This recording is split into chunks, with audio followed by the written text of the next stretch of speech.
ஓம் சாந்தி. எல்லோரும் சந்தோஷமாக இருக்கிறீங்களா? பைபிள் பழைய ஏற்பாடு சங்கீதம் அதிகாரம் 8. ஸோ இது தாவீது பாடிட்டு இருக்கிறாரு. எங்கள் ஆண்டவராகிய கர்த்தாவே, உம்முடைய நாமம் பூமி எங்கும் எவ்வளவு மேன்மையுள்ளதாய் இருக்கிறது. உம்முடைய மகத்துவத்தை வானங்களுக்கு மேலாக வைத்தீர். பகைஞனையும் பழிக்காரனையும் அடக்கி போட தேவரீர் உம்முடைய சத்துருக்களின் நிமித்தம் குழந்தைகள் பாலகர் வாயினால் பலன் உண்டு பண்ணினீர். உமது விரல்களின் கிரியையாகிய உம்முடைய வானங்களையும் நீர் ஸ்தாபித்த சந்திரனையும் நட்சத்திரங்களையும் நான் பார்க்கும்போது மனுஷனை நீர் நினைக்கிறதற்கும் மனுஷகுமாரனை நீர் விசாரிக்கிறதற்கும் அவன் எம்மாத்திரம் என்கிறேன். நீர் அவனை தேவதூதரிலும் சற்று சிறியவன் ஆக்கினீர். மகிமையினாலும் கனத்தினாலும் அவனை முடிசூட்டினீர். ஸோ இதில் கடவுளுடைய மகிமை பாடுறாரு. அவருடைய பேர் உலகம் ஃபுல்லாக ஃபேமஸாக இருக்குது. இல்லை, எல்லா மதத்திலும் கடவுளுடைய பேர் ஃபேமஸாக தான் இருக்குது. ஸோ உன்னுடைய மகத்துவம் வானங்களை விட உயர்ந்தது அப்படின்னு அர்த்தம். வானங்களுக்கு மேலாக வைத்தீர்கள்னா அதை விட உயர்ந்ததாக இருக்குது உன்னுடைய மகத்துவம். பகைஞனையும் பழிக்காரனையும் அடக்கி போட தேவரீர் உம்முடைய சத்துருக்களை நிமித்தம் அப்படின்னு வருது. ஸோ கடவுளுக்கு சத்துரு இருக்கிறாங்களா, எதிரி இருக்கிறாங்களா அப்படின்னா கிடையாது. ஆனால் ஒன்று சொல்லலாம். இப்போ முஸ்லீம் மதத்தில் காஃபியர்கள் அப்படின்னு பிரிப்பாங்க. காஃபியர்கள் இறைவன் மீது நம்பிக்கை கொண்டவர்கள். காஃபியர்கள்ன்றது இறைவனை நிராகரிக்கிறவங்க. ஸோ அப்படி இந்த உலகத்தில் உள்ள எல்லோரையும் ரெண்டாக பிரிக்கலாம். அதே மகாபாரதத்தில் பார்த்திங்கன்னா பாண்டவர்கள், கௌரவர்கள். பாண்டவர்கள் கிருஷ்ணருடைய வழிப்படி, அதாவது கடவுளுடைய வழிப்படி நடக்கிறவங்க. தன் இஷ்டத்துக்கு நடக்கிறவங்க கௌரவர்கள். ஸோ கடவுளின் வழிப்படி நடக்கிறவங்க ரொம்ப கம்மியாக தான் இருப்பாங்க. விரல் விட்டு எண்ணக்கூடிய அளவுக்கு கம்மியாக இருப்பாங்கன்றனால தான் 5 பாண்டவர்கள். கௌரவர்கள் பெரும்பான்மையினர், உலகம் முழுவதுமே அவங்க தான். ஸோ அதுதான் 100 பேர் அப்படின்னா 100 பேர் மட்டும் இல்லை, அதிகமானவர்கள் அப்படின்னு அர்த்தம். ஸோ அப்படி நீங்கள் ரெண்டாக பிரிக்கிறீங்க அப்படின்னா என்ன அர்த்தம்னா, கடவுள் இந்த பூமிக்கு ஒரு நேரத்தில் வருகிறார். வரும்பொழுது பெரும்பான்மையானவர்கள் அவரை நிராகரிச்சிடுவாங்க. ஸோ நோவாவின் பேழை, கடவுள் உலகத்தை அழிக்கணும்னு முடிவு பண்ணும்பொழுது இந்த செய்தியை நோவா கிட்ட சொல்லி மற்றவர்களை கூப்பிட சொல்கிறார் கடவுள். ஆனால் எல்லோரும் நிராகரிச்சிடுறாங்க. அந்த மாதிரி தான் இறுதியில் கடவுள் வரும் பொழுது அந்த செய்தியை அவர் கொடுக்க, அதை கேட்டு அதை நாங்கள் உலகத்தினருக்கு, எல்லா மதத்தினருக்கும் சொல்லும் பொழுது அவங்களும் பெரும்பாலும் அதை நிராகரிச்சிடுவாங்க. ஸோ அவர்களை கௌரவர்கள் அப்படின்னு சொல்லலாம். மற்றபடி சத்ருக்கள் அப்படிங்கிறது கரெக்டாக இருக்காது. கடவுளுக்கு யாரும் எதிரி கிடையாது. நீங்கள் கடவுளை நிராகரிப்பாளர்கள்ன்ற வார்த்தை அற்புதமான வார்த்தை. முஸ்லீம் மதத்தில் காஃபிர்னு சொல்கிறாங்களா, கடவுளை நிராகரிப்பார்கள். யார்? எல்லா மதத்தை சார்ந்தவர்களும் நிராகரிப்பாளர்களே, எக்ஸப்ஷனே கிடையாது. ஏன் அப்படின்னா, இந்த உலகம் 5000 வருட காலச்சக்கரத்தில் முதல் பாதி சொர்க்கம், அடுத்த பாதி நரகமாக இதே பூமி மாறுதுன்ற ரகசியத்தை சொல்லத்தான் இறைவன் கடைசி 100 வருடம் ஒரு வயோதிகர் உடலுக்குள்ளே பிரவேசித்து அவரை பற்றிய அறிமுகத்தை கொடுக்கிறார். நான் கண்ணுக்கு தெரியாத நுட்பமான ஒளிப்புள்ளி போல இருக்கிறேன். உண்மையிலேயே நீங்கள் கூட கண்ணுக்கு தெரியாத ஒளிப்புள்ளி தான். இந்த உடம்பு உங்களுடைய ட்ரெஸ்ஸு அதுதான் கண்ணுக்கு தெரியுமே தவிர நீங்கள் கண்ணுக்கு தெரிய மாட்டீங்க. அப்போ யார் நீங்கள் அப்படின்னா உயிர் அல்லது ஆத்மா அப்படின்னு சொல்லலாம். அது பூர்வ மத்தியில் நட்சத்திரம் மாதிரி ஜொலிக்கிறனால தான் இங்கே பொட்டு வைக்கிற பழக்கம் இருக்குது. ஸோ இதை சொல்கிறதுக்கு தான் கடவுள் வரார். இந்த உடலில் இருக்கிற இந்த ஆத்மா கண் வழியாக பார்க்குது, வாய் வழியாக பேசுது, எல்லாத்தையும் பண்ணுது. ஆத்மா வெளியேறிச்சுன்னா இந்த உடம்பால் எதுவுமே பண்ண முடியாது. அந்த ஆத்மா தான் நான்ற உணர்வில் இருங்க. ஆனால் இப்போ உடல்ன்ற உணர்வில் மாட்டிக்கிட்டீங்க. அதுதான் மாம்சமானவர்கள்னு பைபிள் அடிக்கடி வரும் பழைய ஏற்பாடில். ஏன்னா உடல் நான் புரிஞ்சுக்கிட்டு உடல் உணர்வுகளுக்கு, காமம், கோபம், புலனின்பங்களுக்கு, கறி மீன் சாப்பிட்றது, இதிலெல்லாம் மனிதர்கள் அடிமையாகி இருக்கிறாங்க. இந்த அடிமைத்தனத்திலேருந்து நம்மை மீட்டு இந்த அடிமைத்தனமே இல்லாத உலகம்தான் சொர்க்கம். உண்மையில் அப்படி சொர்க்கத்தில் இருந்து தான் நாம் இங்கே வந்து மாட்டிக்கிட்டோம், எல்லாத்தையும் இழந்துட்டோம். இப்போ மீண்டும் அந்த சொர்க்கத்துக்கு அழைச்சிட்டு போகிறதுக்கு தான் கடவுள் வந்திருக்கிறார். கடவுள் ஒரு வயோதிகர் உடலில் வந்து இந்த ஞானத்தை கொடுக்கிறார். அந்த வயோதிகருக்கு பிரம்மா அப்படின்னு சொல்கிறோம். அந்த பிரம்மாவைத்தான் ஆதாம் அப்படின்னு பைபிள் குரானில் சொல்லப்பட்டிருக்கும். ஸோ ஆதாம் ஏவாள் மட்டும்தான் சொர்க்கத்தில் இருப்பதாக அந்த புஸ்தகங்கள் சொல்கிறதுடைய காரணம் என்னென்னா, அந்த ஞானம் அவர்கள்கிட்ட தான் இருக்குது. அது என்ன ஞானம்னு பைபிள் குரானில் சொல்லப்படலை. ஸோ அதுக்கு தான் இறுதியில் கடவுள் வரார், வந்து ஞானத்தை கொடுக்கிறார். சொர்க்கமாக இருந்த பொழுது எல்லோரும் ஆத்மான்ற உணர்வில் இருந்தீங்க, உடல் உணர்வே இல்லை. அதனால தான் ஆண்களும் பெண்களும் எவ்வளவு அழகாக இருந்தாலும் ஒருவரோடு ஒருவர் அழகில் மயங்காமல் இருந்தீங்க. ஆனாலும் சதா ஆனந்தமும் அமைதியும் இருந்தது. ஏன்னா அவங்களுடைய கவனம் ஆத்மாவில் இருக்கும். ஆத்மா கண் வழியாக பார்க்குது, வாய் வழியாக பேசுது அப்படின்னு தன்னையும் உணர்வார்கள். பிறரை பார்த்தாலும் புருவமத்தியில் இருக்கிற ஆத்மாவில் தான் அவங்க கவனம் இயல்பாகவே போகும். அப்படி ஆத்ம உணர்வில் இருந்ததுனால தான் அவங்க ஆனந்தமாக இருந்தாங்க. ஏன்னா ஆத்மாவுடைய உண்மையான குணம் ஆனந்தம் மற்றும் அமைதி. ஆனால் 2500 வருடம் கழித்து கொஞ்சம் கொஞ்சமாக அந்த அமைதி ஆனந்தம் போகுது, உடலுணர்வுக்கு வராங்க. அப்போ தான் ஆனந்தத்தை வெளியில் தேடுறாங்க. அதுதான் புலனின்பத்துக்கு அடிமையாகிறது. ஸோ அந்த புலனின்பத்தில் உச்சம் அல்லது கீழான சுகம் அப்படின்னு காமத்தை சொல்லலாம். அதில் வந்து விழுந்துட்டாங்க மனிதர்கள் எல்லாம். அதனால தான் இயேசு விபச்சார சந்ததியினரேன்றார், காமத்துக்கு அடிமையாயிட்டீங்கன்ட்டு. விபச்சாரம் பண்ணுறாங்கன்னு அர்த்தம் இல்லை. கணவன் மனைவிக்கு இடையில் காமம் வந்துடுச்சு. சொர்க்கத்தில் காமம்னா என்னன்னே தெரியாது. கணவனும் மனைவியும் நமக்கு ஒரு வாரிசு வேணும்னு நினைக்கும்போது மனைவி கர்ப்பம் அடைவாள்.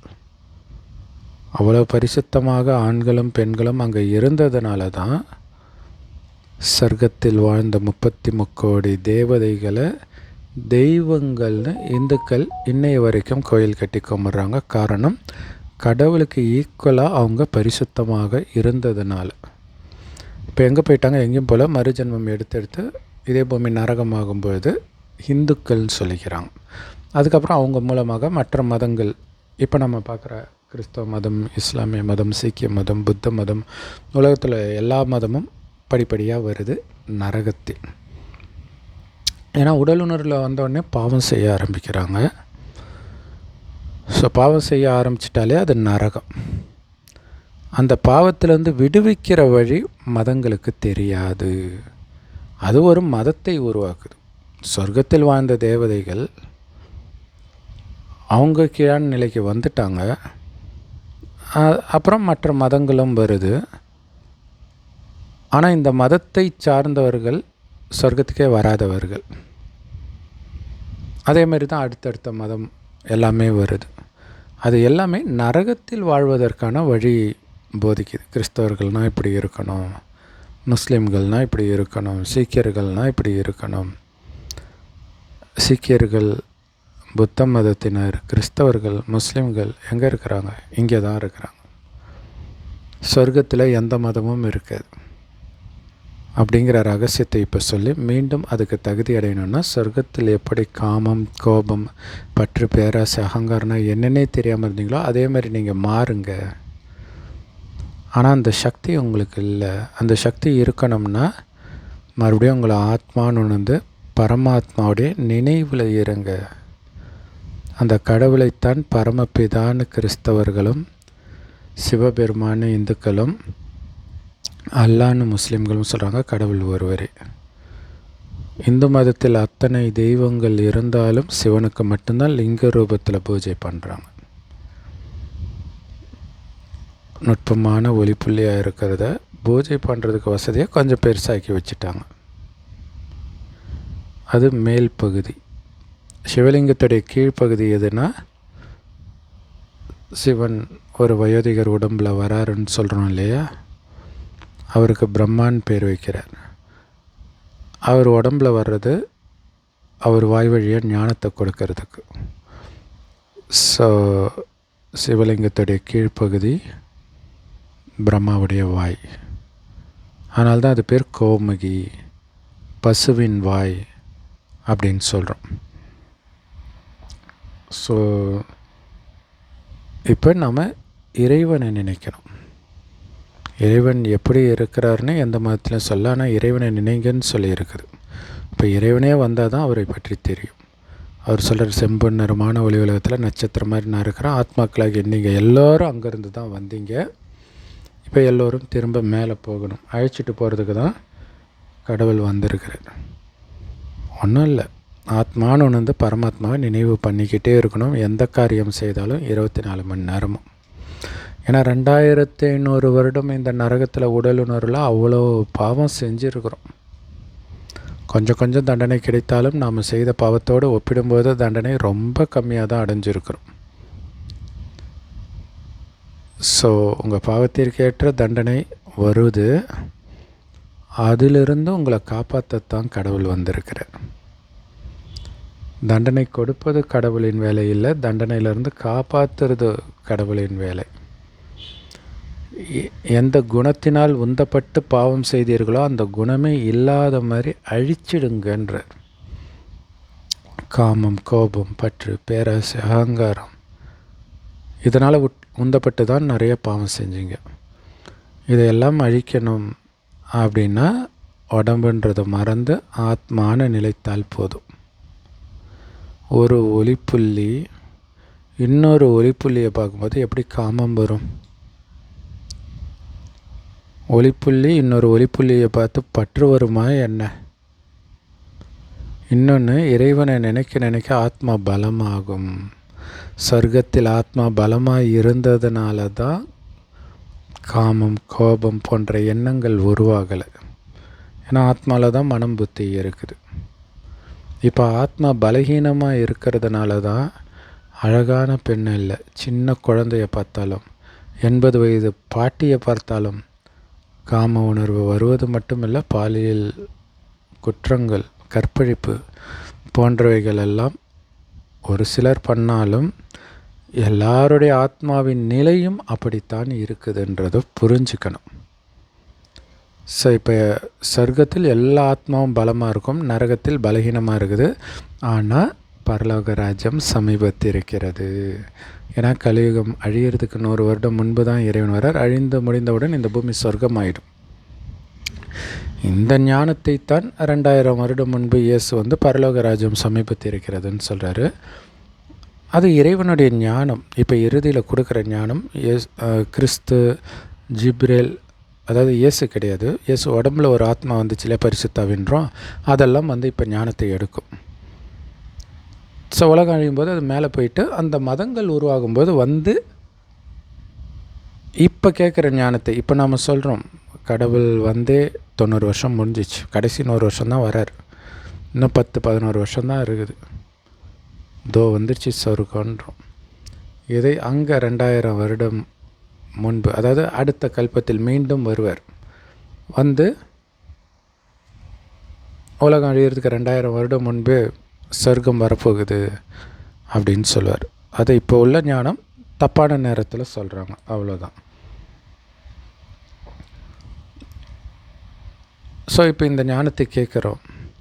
எல்லாரும் அந்தந்த மதத்தின் மீது உள்ள மெயினாக உடம்பு மேலே பற்று, இந்த உடம்பே நான் நினைக்கிறது, இந்த உடம்பை கொடுத்தவங்க என்னுடையவர்கள், அப்புறம் கணவன் என்னுடையவங்க, மனைவி என்னுடையவங்க, குழந்தை என்னுடையவங்க, இந்த ஜாதி, இந்த மதம், இந்த மொழி என்னுடையதுன்னு லிஸ்ட்டு பெருசாக போகுது.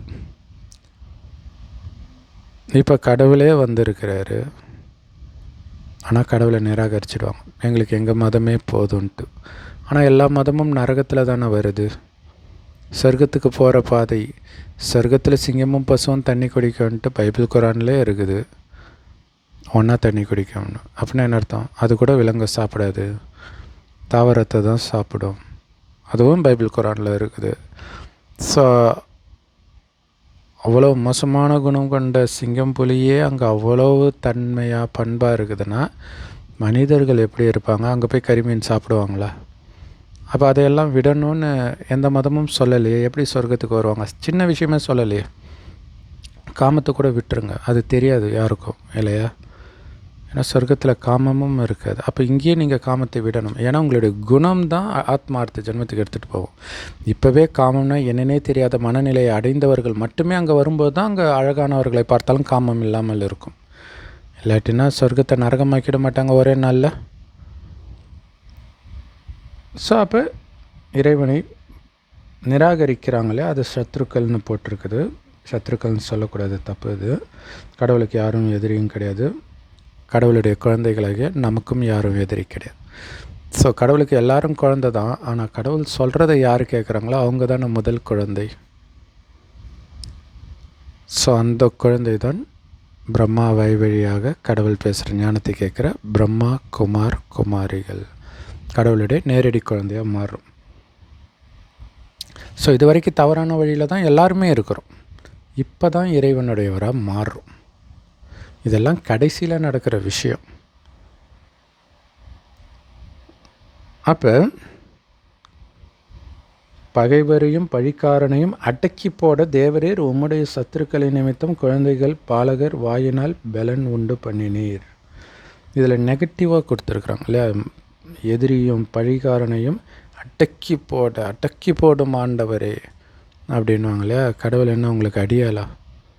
அவர் அன்பே உருவானவர், அன்பே சிவம்னு சொல்கிறாங்க இல்லையா? ஸோ இதோடைய அர்த்தம் என்னென்னா, பகைமை பாராட்டுகிறவர்கள், ஒருவரை ஒருவர் எதிர்த்துக்கிட்டு இந்த மதம் பெருசு, இந்த ஜாதி பெருசு, பழி போடுறது, இந்த மாதிரி இருக்கிறவங்க அந்த குணத்தை உள்ளடங்க வைக்கிறார். அந்த குணத்தை அழிக்கிறதுக்காக ஞானத்தை கொடுக்கிறார். யார் மூலமாக? தன் குழந்தைகள் மூலமாக. ஸோ குழந்தைனா குழந்தையாக இருக்கல, நம்ம பெரியவங்க தான். ஞானத்தை கேட்டவுடனே குழந்தையாக புதுசாக ஜென்மம் எடுக்கிறோன்னு புரிஞ்சுக்கணும். கலியுகத்தில் கரிமீன் இல்லாமல் சாப்பாடு இறங்காது, காமம் இல்லாமல் வாழவே முடியாது. ஆனால் நம்ம சத்தியுகத்தை சார்ந்தவர்கள், இந்த உலகத்துக்கும் நமக்கு சம்பந்தமே இல்லைன்னு விலகி இருக்கிறோம் புத்தியினால். ஸோ அப்படி இறைவனுடைய குழந்தைகள் சொல்கிற அந்த வார்த்தையினால்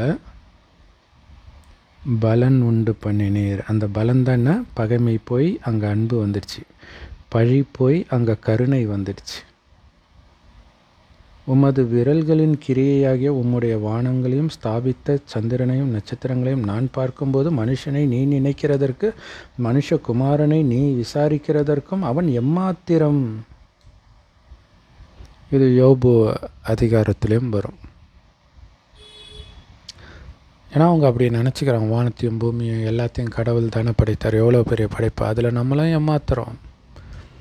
இது கடவுள் நம்பிக்கை இல்லாதவன் கூட, யூனிவர்ஸ் எவ்வளோ பெருசு, இந்த பூமி அதில் ஒரு சின்ன தூசி, அதில் நாம் இருக்கிறோமானே தெரியாது. நமக்கு எதுக்கு அகங்காரம்?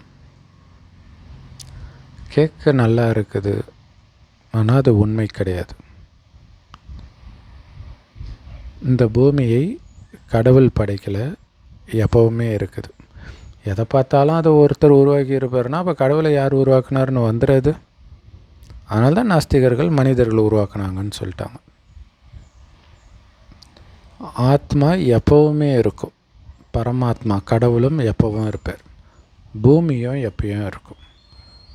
அழிவு அப்படின்னா இப்போ நிலநடுக்கம் வந்துச்சு, அந்த இடமே காணாமல் போச்சா? இல்லை, இருக்குது. அந்த மாதிரி ஒரு பேரழிவு வரும். பூமி இருக்கும்.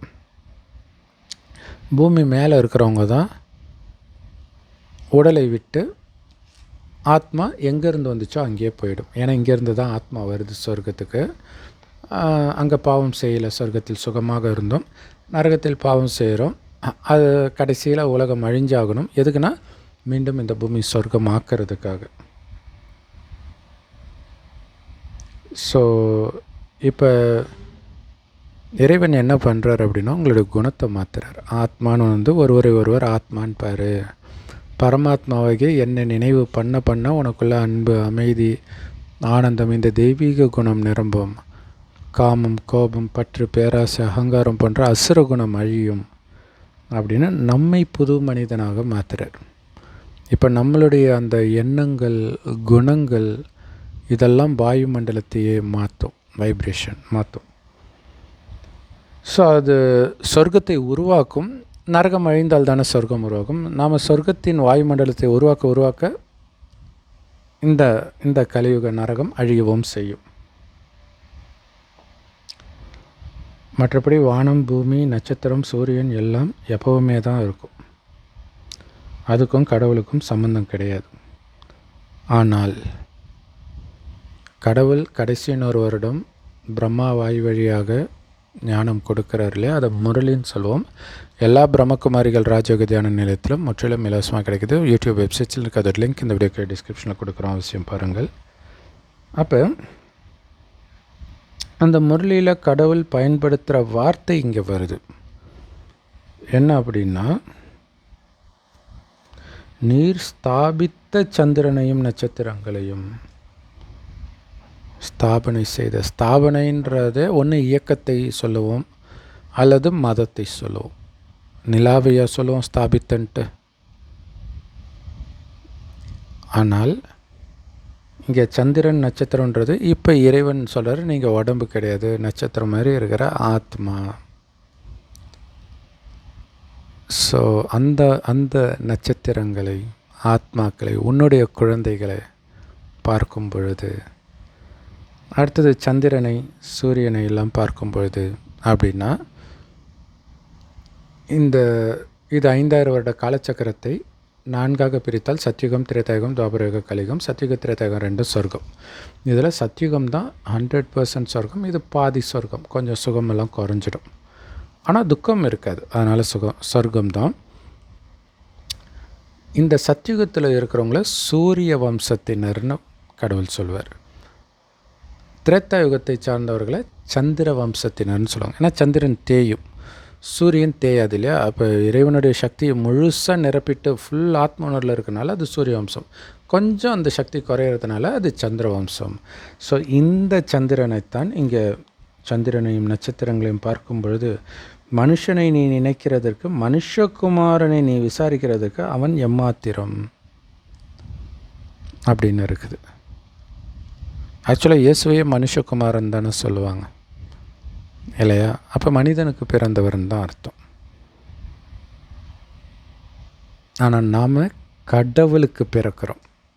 இந்த உடம்பு மனிதனுக்கு பிறந்திருக்கும், ஆனால் இறைவனுடைய ஞானத்தை கேட்கும்போது கடவுளுக்கு குழந்தையாக பிறக்கிறோம். ஸோ இதுதான் இந்து மதத்தில் பார்த்திங்கன்னா, சிவனுடைய நெற்றிக்கண்ணிலிருந்து முருகன் தோன்றுவதாக அல்லது பிறப்பதாக காட்டப்பட்டிருக்கும். ஒரு ஜோதியாக பிறப்ப, அதாவது ஆத்மான்ற உணர்வில் நாம் வருவது தான் நம்ம பிறப்பை எடுக்கிறது.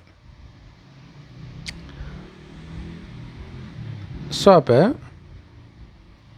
உன்னுடைய குமாரர்கள் இவ்வளவு சூப்பராக இருக்கிறாங்களே, உன்ன மாதிரியே அன்பு, அமைதி, ஆனந்தம், கருணை வடிவாக இருக்கும் பொழுது உன்னை நிராகரிக்கிறவர்களை நீ ஏன் நினைக்க போகிற? மனிதனுக்கு பிறந்தவர்களை நீ எதுக்கு விசாரிக்க போகிற? அதான் நரகத்தில், மதத்தில் உள்ளவர்களை. அதனால் மனுஷனை தேவதூதர்களை விட சிறியவனாக்கினேர். யார் தேவதூதர்? இறைத்தூதர். ஸோ கடவுள் இந்த ஞானம் அவர்கிட்ட தான் இருக்குது. அவரே வந்து சொன்னால் தான் தெரியும்.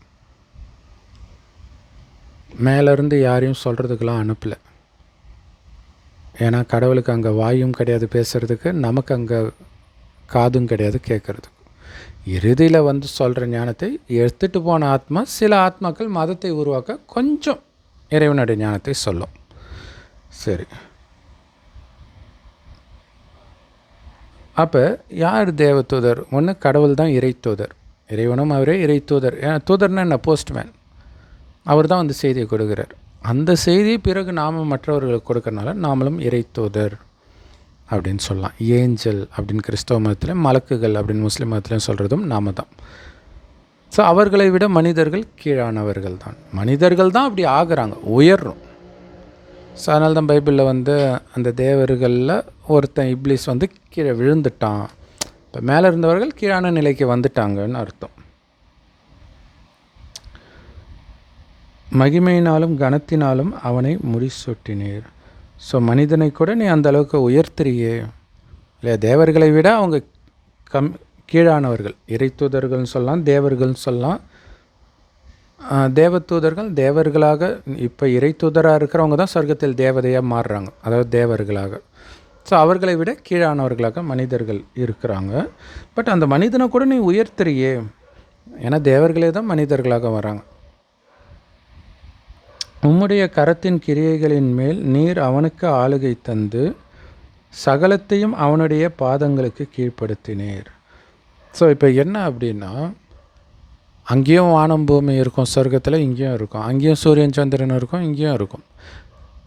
அங்கேயும் நதிகள் இருக்கும், இங்கேயும் இருக்கும். அங்கேயும் மனுஷன்தான் இருப்பான், இங்கேயும் மனுஷன்தான் இருப்பான். என்ன வித்தியாசம்னா, அங்கே எல்லாம் ஃபஸ்ட் கிளாஸாக இருக்கும், இங்கே எல்லாமே கீழான நிலை அப்படி இருக்கும். இதுதான் வித்தியாசம். கடைக்கு போய் தக்காளி வாங்கினீங்கன்னா அப்படியே பலன்னு சூப்பராக இருக்கிற தக்காளி எப்படி, அதுவே அழுகி போன மாதிரி இருக்கிற தக்காளி எப்படி, இதுதான் சொர்க்கத்துக்கும் நரகத்துக்கும் உள்ள வித்தியாசம். சொர்க்கத்தில் அவ்வளோ அழகாக இருப்போம் ஆண்களும் பெண்களும். அந்த சொர்க்கத்தில் 150 வருடம் ஆயுள். 150 வருடம்னா தாத்தா தானே சொல்லுவோம். அப்படி 150 வயது திட்டத்திட்ட இருக்கிற ஆணையோ பெண்ணையோ இங்கே இருக்கிற 20 வயது ஆண் பெண் பக்கத்தில் நிற்க வச்சிங்கன்னா அவன் தாத்தா மாதிரி தெரிய மாட்டான், இவன் தான் தாத்தா மாதிரி தெரிவான். இப்போ நம்ம அதை பார்த்தது எதுவும் ஞாபகம் இல்லாதனால நமக்கு தெரிய மாட்டேங்குது. அப்போ யோசிச்சு பாருங்கள். அது நமக்கு வந்து ஒரு 2 ஜென்ரேஷன் முன்னாடியே நீங்கள் பார்த்தீங்கன்னா தெரியும், அந்த எம்ஜிஆர் காலத்தில் வந்த ஹீரோக்கள் இருக்கிற அழகாக இப்போ இருக்கிற ஹீரோயின் இருக்கிறாங்க. அல்லது மனிதர்களே சொல்கிறேன். ஜென்ரலாக நம்ம அப்பா அம்மாவோடு ஒப்பிடும்போதே நமக்கு அந்த முடி கொட்டுறது எல்லாமே பார்த்திங்கன்னா அவங்கள விட நம்ம கம்மியாக தான் இருப்போம், ஆரோக்கியத்துலேயும் சரி அழகுலேயும் சரி. தாத்தாக்கள் அதை விட அழகாக இருப்பாங்க அவங்க சின்ன வயசில். ஸோ இப்படியே 5000 வருஷம் முன்னாடி எப்படி இருந்திருப்பாங்க யோசிச்சு பாருங்கள். அப்போ வானம் பூமி எல்லாத்தையும் பார்த்தோன்னா அங்கே ஃபஸ்ட் கிளாஸாக இருக்குது. அப்படி இருப்பதற்கு காரணம் இறைவன் கொடுத்த ஞானம். அந்த ஞானத்தை கேட்டு நம்ம குணத்தை மாற்றியது. ஸோ அதனால் அதை படைத்தார் அப்படின்னு சொல்லப்படுதே தவிர அது எப்போவுமே தான் இருக்கும். ஸோ அவனுக்கு எல்லாத்துக்கும் ஆளுகை கொடுத்து எல்லாத்தையும் அவன் காலுக்கு கீழ்ப்படுத்தினீர் அப்படின்றதெல்லாம் ஏதோ ஒரு வேறு மாதிரி இருக்குது கேட்குறதுக்கு இல்லையா? அப்படி கிடையாது, எல்லாமே இருக்கும். ஓகே, மனிதர்களுக்காக தான் உலகம், அதில் டவுட்டு கிடையாது. ஆடு மாடுகள் எல்லாவற்றையும், காட்டு மிருகங்களையும், ஆகாயத்து பறவைகளையும், சமுத்திர மச்சங்களையும். ஸோ இதெல்லாம் கரிமீன்லாம் சாப்பிடாதீங்கன்னா பாருங்கள், பைபிளில் அது நமக்காக தான் படிச்சிருக்கிறார். அது மட்டுமா சொல்கிறாங்க, காட்டு மிருகம் கூட தான் போட்டிருக்குது. அப்போ அதெல்லாம் சாப்பிடுவீங்களா? கடலில் இருக்கிற டால்ஃபின், திமிங்கலம் எல்லாமே தான், பாம்பு கூட தான் பிடிச்சி சாப்பிடுவீங்களா? ஸோ மனிதனுடைய புத்தி அப்படி கீழானதாக ஆயிடுச்சு. சரி, அவனுடைய பாதங்களுக்கு கீழ்ப்படுத்தினீர் எல்லாத்தையும் அப்படின்ட்டு இருக்குது. எங்கள் ஆண்டவராகிய கர்த்தாவே, உம்முடைய நாமம் பூமி எங்கும் எவ்வளவு மேன்மையுள்ளதாக இருக்கிறது. ஏன்னா கீழான இந்த உலகத்தை மேலான உலகமாக கடவுள் மாற்றியதால் தான் அவருக்கு மகிமை. அப்போ கடவுளை புகழுங்க, உண்மையிலேயே அவருடைய புகழ் என்னன்னு தெரிஞ்சுக்கிட்டு. ஆனால் இங்கே இதை படைத்தாய் அதை படைத்தாய் எல்லாத்தையும் படைச்சா நாளை ஏமாத்துறேன், அது கடவுளுடைய மகிமையே கிடையாது. எல்லா மதத்துலேயும் அப்படி தான். இவனை கொலை பண்ண சொன்னார், அவனை கொலை பண்ண சொன்னார், இது எப்படி கடவுளுடைய மகிமையாக இருக்கும்? கடவுள் சொல்கிற முள்ளு மாதிரி இருக்குது நம்மளுடைய குணம். ஒருத்தர் குத்திக்கிட்டு இருக்கிறோம். காமத்தினால, கோபத்தினால, பற்றுனால, பேராசைனால, அகங்காரத்தினால. இதனால் நமக்கும் துக்கம், மற்றவர்களுக்கும் துக்கம். அப்படி முள்ளு மாதிரி இருக்கிற அப்படியே ரோஜா மலர் மாதிரி மாற்றுறாரு. தெய்வீக குணம் நிரம்பியவர்களாக மாற்றுறாரு. இந்த மாயாஜாலத்தை பண்ணுறதுனால தான் கடவுளுக்கு மகிமை, மற்ற விஷயங்கள் கிடையாது. ஒரு இடத்துலையும் ஒரு கதையிலும் பைபிளில் உள்ளது இதே விஷயந்தான் திரும்ப திரும்ப இருக்கும். உதாரணத்துக்கு அந்த மோசஸ் கிட்ட கடவுள் சொல்கிறாரில்ல, எகிப்தில் இருக்கிற அடிமைகள்லாம் மீட்கிறேன்ட்டு. அந்த அடிமை காமம், கோபம், பற்று, பேராசை, அகங்காரத்துக்கு நாம் அடிமையாக இருக்கிறோம். நம்மை மீட்கிறார் அதிலிருந்து. ஏன்னா இந்த 5 விகாரங்கள் இருக்குது இல்லையா, காமம், கோபம், பற்று, பேராசை, அகங்காரம். இது ஆணிடமும் இதே 5 விகாரம் பெண்ணிடம் உள்ள இணைந்த ரூபம் தான் 10 தலை ராவணன். அவங்ககிட்ட தான் நம்ம அடிமையாக இருக்கிறோம். இதிலிருந்து நம்மை மீட்கிறார். அங்கே ராவணன் சீதையை கடத்திட்டு போனான்றது ஆத்மா அவன் பிடியில் இருக்குது. அதை மீட்கிறார் கடவுள். ஒரே கதை. சரி, அடுத்தது பாருங்கள். பார்வோன் மகாராஜா கிட்டே போய் சில அற்புதங்கள்லாம் கடவுள் சொன்னாருன்னு அது வெறும் கதை தான், கற்பனை கதை, நிஜம் கிடையாது. நிஜம் நாம் இப்போ சொல்கிறது. இதை அது வெளிப்படுத்துது, அவ்வளோதான். ரெவிலேஷன். ஸோ ஒரு இடத்துலையுமே வரும். அதில் ஒரு முக்கியமான இடத்த சொல்கிறோம். கடவுள் சொன்னாருன்ட்டு அந்த ரெட் சி, செங்கடலை நோக்கி போகிறாங்க. அவர் குச்சி வச்சு பண்ணார். அந்த கடல் பிரியுது, இவர் உள்ளே போகிறாரு. பின்னாடியே பார்வன் ராஜா வர்றாரு. அவங்கெல்லாம் அப்படியே மூழ்கிடுறாங்க. இது நீங்கள் நம்புறீங்களா நிஜமாகவே நடந்துச்சுன்ட்டு? இல்லையா? அதுக்கு பின்னாடி ஏதோ ஒரு ரகசியம் இருக்குது, அவ்வளோதான். ஏன்னா இதே விஷயம் இங்கேயும் இருக்கும், இந்து மதத்துலேயும் இருக்கும். கிருஷ்ணர் பிறந்தோடனே அவரை கூடையில் வச்சு எடுத்துகிட்டு போவாங்க. யமுனை நதி பயங்கரமாக வெள்ளம் ஓடும். ஸோ அப்போ என்ன ஆகும் அப்படின்னா, அப்படியே அந்த நதி அப்படியே பிரியும். உள்ள அப்படியே நடந்து போவார். ஒரே விஷயம், கதை தான். என்ன அதில் அர்த்தம் அப்படின்னா, இறைவனுடைய வழிப்படி நடக்கிறவங்க அந்த கூடையில் வச்சு எடுத்துகிட்டு போகிற மாதிரி, அப்படி ராஜா மாதிரி நம்ம இதை கடவுள் முரளியில் பிரம்மகுமாரிகள் மூலமாக சொல்கிற அந்த ஞானத்துக்கு பேர் முரளி. அதில் என்ன சொல்லியிருப்பார்னா, இந்த கரை விஷக்கடலாக இருக்குது. இங்கேருந்து பார்க்கடலுக்கு நான் உங்களை அழைச்சிட்டு போகிறேன். பார்க்கடல்ன்றது சொர்க்கம், விஷக்கடல்ன்றது நரகம். காமம், கோபம், பற்று, பேராசை, அகங்காரம்ன்ற விஷயத்தில் மூழ்கி கிடக்கிறாங்க. இது ஓமையாக சொல்லப்படுற விஷயம், அதை புரிஞ்சுக்கணும். இப்போ இறைவன் தான் படகொட்டி அந்த படகுல ஏறி வச்ச அப்படியே ராஜா மாதிரி நீங்கள் பாட்டுக்கு சொர்க்கத்தையும் இறைவனையும் நினைச்சிக்கிட்டே இருந்தால் போதும். காமம், கோபம், பற்று, பேராசை, அகங்காரம் எதுவுமே நம்மளை நெருங்காது. அப்படியே அந்த கரைக்கு போயிடும். ஸோ இதுதான் அங்கே கடலில் இந்த கரையிலேருந்து அந்த கரைக்கு போகிறதாக, யமுனையில் இந்த கரையிலேருந்து அந்த கரைக்கு போகிறதாக சொல்லப்பட்டு, கடவுள் கொடுக்குற ஞானம் ஒவ்வொரு மதத்துலையும் வெளிப்படுது. ஸோ பைபிளில் இன்னுமே சூப்பராக சொல்லப்பட்டிருக்குது. பின்னாடியே பார்வன் மகாராஜா போகிறான், கடல் மூடிடுது. அப்படின்னு அர்த்தம், ராஜாவாக இங்கே யார் இருக்கிறா? மதங்கள் தான் ஆட்சி செஞ்சுட்டு இருக்குது இல்லையா? ஸோ மதங்களை பிடிச்சிக்கிட்டவங்கெல்லாம் மதத்தின் பின்னாடி போய் உலக அழிவில் தப்பிக்காமல் மாட்டிக்கிறாங்க. எல்லாருடைய உடம்பும் அழிய தான் போகுது. ஆனால் இங்கே இறைவன் நினைவிலே இருக்கும்போது, இறைவன் நினைவில் ஆனந்தமாக உயிர் உடலை விட்டு பிரியும். அந்த மாதிரி ஒரு சுனாமியில் சிக்கி சாகிறதோ, நெருப்பில் சிக்கி சாகிறதோ, வெட்டுப்பட்டு சாகிறதோ, இந்த மாதிரி துர்மரணம் வராது. நீங்கள் இறைவன் நினைவில் சொர்க்கத்துக்கு போகணுன்ற அந்த ஒரு நினைவில் மட்டும் இருப்பீங்க. அந்த சொர்க்கத்தின் காட்சி கிடைக்கும். அப்படியே டக்குன்னு ஆத்மா உடலை விட்டு பிரியும். ஸோ இதோடைய நினைவு தான் அங்கே இயேசு அவரே ஜீவனை விட்டார்னு சொல்லப்பட்டது. கடவுளுடைய குழந்தைகள் நினைவாக அங்கே இயேசுவை கடவுளுடைய குழந்தைன்ட்டு அங்கே அப்படி சொல்லப்பட்டிருக்குது. அப்போ மற்றவர்கள் துர்மரணத்தில் இறப்பார்கள்ன்றது தான் அந்த கடல் மூடிடுது அப்படின்னு சொல்கிறது. ஏன்னா எப்படியா இருந்தாலும் உலகம் அழிஞ்சு தான் ஆகணும். ஸோ எவ்வளோ பெரிய ரகசியம். எல்லாத்தையும் நம்ம எடுத்து சொல்கிறது என்ன அப்படின்னா, கொஞ்சம் கொஞ்சமாக, ஏன்னா நிறைய பேர் 2 வருடம் 3 வருடம்லாம் இதை கொஞ்சம் கொஞ்சமாக கேட்டு தான் பிறகு தான் நிச்சய புத்தி பிரம்மகுமாரிகள் சென்டருக்கு போகிறதோ அல்லது முரளி வீடியோஸ். ஸோ இது கீழே நம்ம டிஸ்கிரிப்ஷனில் கொடுப்போம், அதை அவசியம் பாருங்கள். அதை பார்க்க ஆரம்பித்து அதுக்கப்புறம் இறைவனை பிடிச்சிக்குவாங்க. ஆனால் கொடுமை என்னென்னா, அவ்வளோ கஷ்டப்பட்டு அவங்க பிடிச்சி நிறைய கேள்விகள்லாம் கேட்பாங்க, சந்தேகம் இருக்கும்.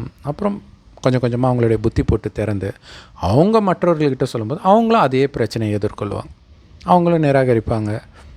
ஸோ கண்டிப்பாக கொஞ்சம் கொஞ்சமாக இந்த ஞானம் உங்களுக்கு புரியும். ஏன்னா கடவுளுடைய நேரடி குழந்தைகளாக நீங்கள் இல்லைன்னா இந்த வீடியோ உங்கள் கண்ணில் கூட பட்டிருக்குது. ஓம் சாந்தி. தேங்க்ஸ் ஃபார் வாட்சிங்.